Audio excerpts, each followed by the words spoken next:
autre grand moment, vous voyez ce petit guide là, c'est le guide des croqueurs de chocolat. Inutile de vous dire que ce sont des experts qui ont désigné le garçon qui est là parmi les meilleurs chocolatiers de France. Et il est chez nous en Bourgogne-Franche-Comté, super fier parce qu'il n'y en a pas des wagons quand même de chocolatiers de la région à l'intérieur de ce guide. On ne va pas faire de jaloux, mais je ne sais pas s'il se compte sur les doigts d'une main. Non.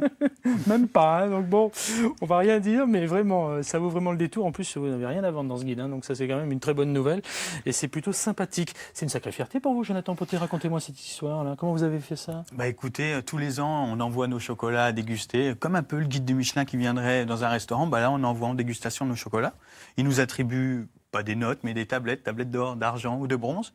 Et cette année, pour les 25 ans du Salon du chocolat à Paris, ils ont fait un guide collector, donc voilà, où ils ont donc célébré les 100 meilleurs chocolatiers. Ils ont réuni ces 100 meilleurs dans ce guide.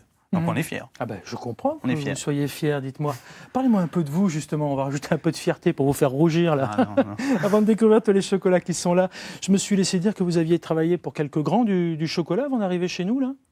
Bah écoutez, oui, on a fait, oui, j'ai travaillé un petit peu partout, mais j'ai fait de la restauration aussi. Moi, j'ai un petit peu vadrouillé avant d'être à mon compte, mais c'est vrai que exclusivement, je voulais travailler pour moi. Et voilà, pour pouvoir faire ce que je voulais, des créations que je voulais. Comme Alors, justement, voilà, on voit ces créations qui sont là. Ça, c'est quoi pour Noël. C'est un rêve. Bah voilà, on voulait représenter Noël un petit peu différemment. Là, on va faire. Donc, on a toute une vitrine avec des plus gros rennes que ça. Là, j'en ai emmené un petit, et qu'on va représenter en petit, garni d'ailleurs, comme un petit sujet de Pâques en fait. Hein.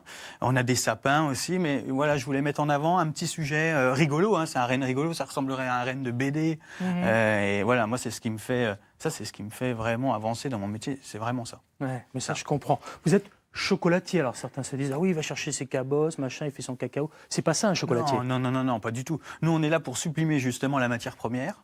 Et comme un cuisinier avec des bons produits, et voilà, nous, on représente des bonbons de chocolat dans un ballotin, mais plein d'autres choses.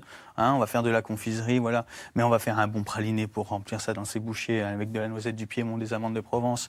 Voilà, c'est ça notre métier. On vient sublimer avec voilà, un chocolat au thé, par exemple. On parlait d'escargots il y a quelques minutes.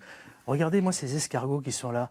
Vous ne nous avez pas donné le secret de l'escargot de Bourgogne en chocolat. Alors, c'est vrai qu'au départ, c'était l'envin, mais depuis, ça a été repris par les plus grands chocolatiers dont vous faites partie. Comment est-ce qu'on fait un escargot comme ça en chocolat? Parce que c'est un vrai secret, ça. Bah ça, c'est un moulage, tout simplement. Mais encore, je peux en déballer. Ouais, voilà, ça, c'est des escargots emballés main. Je vais en donner à mes camarades de jeu, parce que depuis tout à l'heure, ils louchent dessus, là. Je vais leur en donner. Mais voilà, avec un praliné, là, c'est un praliné, donc tout noisette, noir au lait, tout noisette du Piémont. Et justement, là, on en a fait 18 000. On a fait 18 000 là, en fin d'année. Là, on avait des commandes justement sur cet escargot. Ouais. Mais c'est vraiment, on revenait sur l'envin, c'est vraiment pour reprendre cet escargot l'envin que j'appréciais il y a longtemps.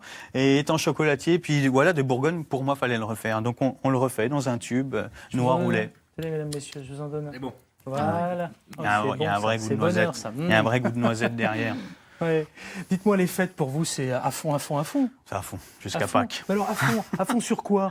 Parce que là, on voit des décorations, mais sincèrement, moi, à Noël, j'ai pas forcément envie d'acheter une décoration comme ça. Je la vois, c'est magnifique, c'est magique. Celle-là, en vitrine, on nous demande des fois de les acheter. Ça m'étonne pas. Mais non, celle-là, elle vient représenter encore une fois ce qu'on veut vendre derrière. Qu'est-ce qui se vend à Noël? Ah non, essentiellement, c'est les ballotins de chocolat. Les ballotins de chocolat. Ouais, on offre un ballotin de chocolat, mais il y a des trucs, on fait des truffes, on fait des marrons glacés, on fait des amandes chocolatées, on fait des orangettes, voilà. Il y a des tendances dans le chocolat. Ils sont dissipés derrière moi. Là, ils dégustent le chocolat. Je peux vous dire que je les entends. Je vais vous demander votre avis, parce que ça a l'air de vous plaire. Hein. Mais juste avant, les tendances sur le chocolat. Moi, j'en ai pas trop. Moi, j'aime bien le classique. J'aime bien quand on se représente. Quand on goûte une ganache vanille, ça sent la vanille. Quand on va un petit peu trop vers l'extravagant, je trouve qu'on se représente pas le goût. Les gens connaissent pas.